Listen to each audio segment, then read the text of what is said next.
Hey everybody, Gears here, and this is a project I don't talk about often, and this is actually the first video I'm making of it.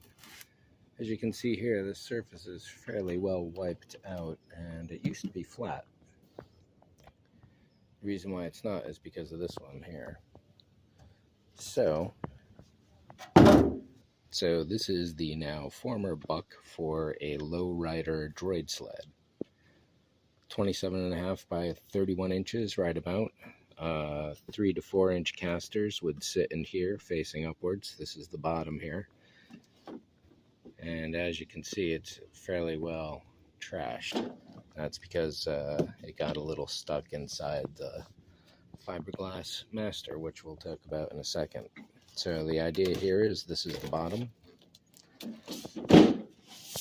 and here is the top, or rather one of the tops. So the wheels would obviously go one in each corner. And then the trick here is this is a stabilizing platform for this piece here. Oh, and that's a heavy one.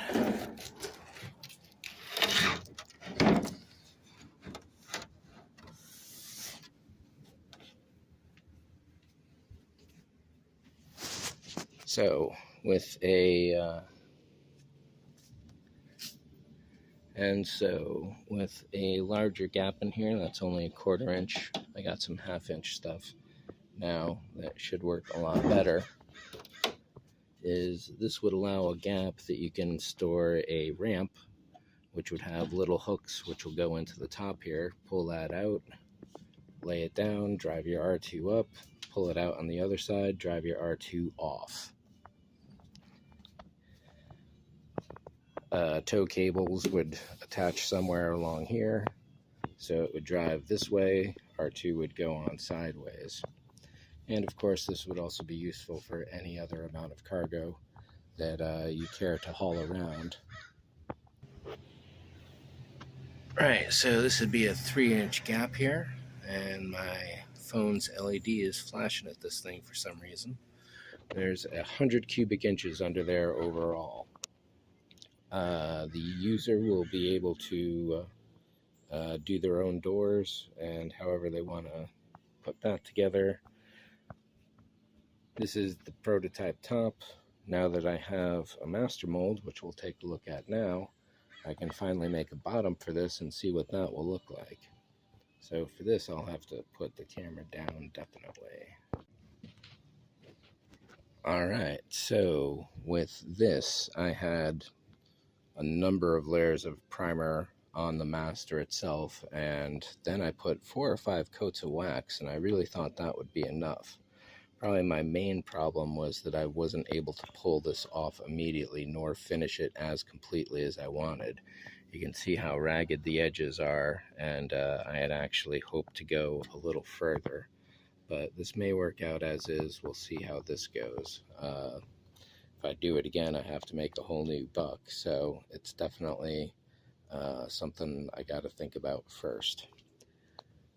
So as you can see, even with 4 to 5 layers of wax, and I'll obviously have to put a lot more, and some mold release, and some talcum powder, and everything else possible to keep the copies from sticking to the master, because that would be real brutal. So technically, I should be able to scrape all the paint up without actually damaging the fiberglass, so I'm happy about that. It's just a lot of extra work that I did not necessarily count on. Well, let's face it, I didn't count on it at all. So, but this is really nice and smooth in here. I'm definitely going to have to, so I'll have to address some of the edges here, because those are definitely rough. But we'll see how that goes in the cleanup. And I'm already getting stabbed with glass, so I don't want to touch it too much because it's definitely freaking painful. If you never got a fiberglass sliver, then you don't know what fun is yet. So I had been thinking that I may need to make walls here, at least triangular, that go up from this point here and then meet there to help out with the stability of it all. But if this is connected to the flat top overall, that may not be an issue. Now you'll see here that this is definitely rendered with some space going on, and the reason for that is I'm going to be putting some little electrical plates in here to help out with the stability for the wheelbase when that goes on. In fact, I may even have a couple handy. Let's go see.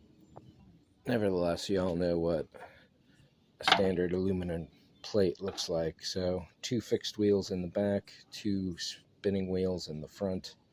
The plate goes in here, if not, definitely one of them, but several layers of fiberglass to layer all that up.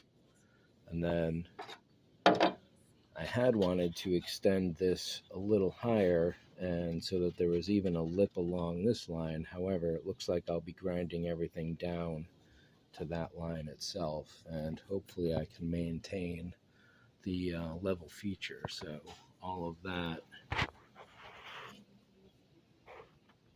So unfortunately, all of this that I wanted to build up here, that's all going to go away. This side doesn't look too bad, and this side is going to lose a little, but not too much.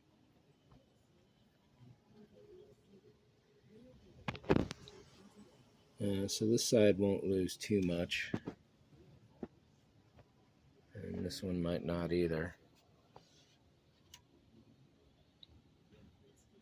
But yeah, this is, they call it fiberglass for a reason, and that's because it'll slice you up like glass without even hesitating. So when I do grind this down, I'm going to be in a full Tyvek suit with a vacuum hose in one hand and the grinder, polisher, whatever I use in the other.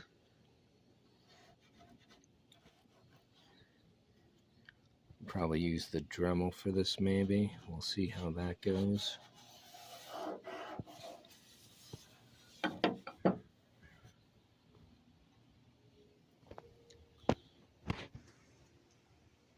So yeah, the Tinker Sled, video 1. Thanks for watching. See ya. So there it is, kind of a placeholder. That's a full 1.5 by 3/4 inch on the inside gap there, and that's going to be more than enough to hold however thick a ramp I do wind up making. And certainly I have some concern about flex in the middle, but I'm thinking I may be able to deal with that in some other ways. And then once, of course, the ramp is inside, the flex would go away, or at least it would be supported by the ramp being in there. But we'll see how that goes as these tests move along. So thanks for watching. See ya.